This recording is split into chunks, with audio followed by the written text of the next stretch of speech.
Councillor ছিলেন জনাব কুতুবউদ্দিন বিশ্বাস। বিসমিল্লাহির রহমানির রহিম। সম্মানিত যুবদলের নেতৃবৃন্দ, আজান সংগীত কথা বলার নাই, আপনারা কথা তো অনেক শোনেন নাকি? শোনেন না? অবশ্যই। আমরা আজ 1 মাস 5 দিন না 7 দিন, আমি লোকজনের নামটাম বললাম না, ডাইরেক্ট একটি কথা বলি। আমরা অপেক্ষায় আছি। কার অপেক্ষায়? আজাদ ভাইয়ের অপেক্ষায়। কেন আছি? যে এই লোকটি আজ 26 বছর এই কেশবপুরের ভন্ডুল বিএনপিকে সঠিক জায়গায় নিয়ে এসে আজকে একটা সুন্দর জায়গায় এনেছে। এই সময় আবার কুচক্রীরা তাকে এখান থেকে সরানোর জন্য নীল নকশা তৈরি করেছে।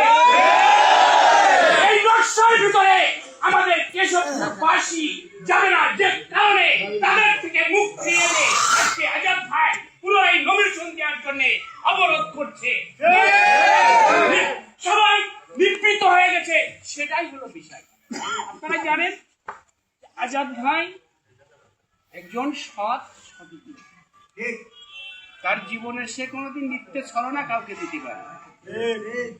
2001 সালে যখন বিএনপি এখানে ভ্যানিশ হয়ে গেছিল মৌলানা সাকাতের জন্য, তখনই কিন্তু এই আজাদ সাহেব এসে কেশবপুরের বিএনপি নতুন করে হাল ধরেছিল।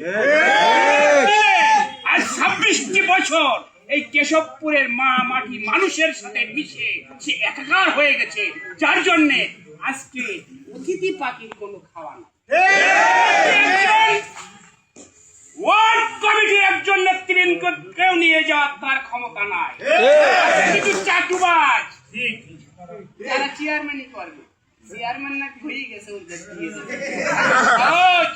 আজাদ সাহেবের টিকিট না পেলে, আজাদ সাহেবের অনুমতি না পেলে এই কেশবপুরবাসী কোন চেয়ারম্যান মেম্বার হতে দেবে না তাকে।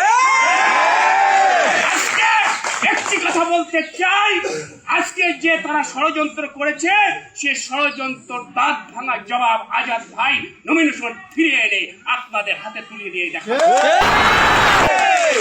এটাই আমরা আকাঙ্ক্ষা করি, এটার জন্য আপনারা অপেক্ষায় আছেন।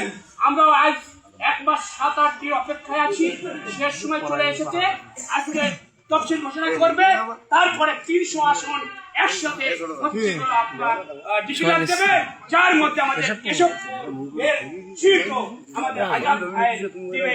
এটাই আমাদের আশা, এটাই আমার আকাঙ্ক্ষা, এটা আমাদের আদায়। কিছু বলার নাই, এখন সময় সংক্ষেপ, আজান দেবে। আমি দু একটি কথা বলবে। আপনারা যেভাবে আছেন, যুবদলকে নিয়ে গর্বিত আমি যে যুবদল, কেশবপুরের যুবদলকে ভাঙতে পারিনি। সেই হচ্ছে গেল মোস্তফা বাহিনীও পারিনি, আমাদের আবার মেহেদি বাহিনী নতুন করে গেছেন, তিনিও পারিনি। আজকে আমাদের এই যুবদলকে নিয়ে আমরা গৌরব করি। আমাদের মনের আশা আল্লাহ পাক আমাদের অবশ্যই অবশ্যই পূরণ করবে, এই আশা আকাঙ্ক্ষা রেখে আমি আমার সংক্ষিপ্ত আলোচনা শেষ করছি। খুদা হাফেজ। বাংলাদেশ জিন্দাবাদ। সবাইকে ধন্যবাদ। ধন্যবাদ কুতুব মামাকে।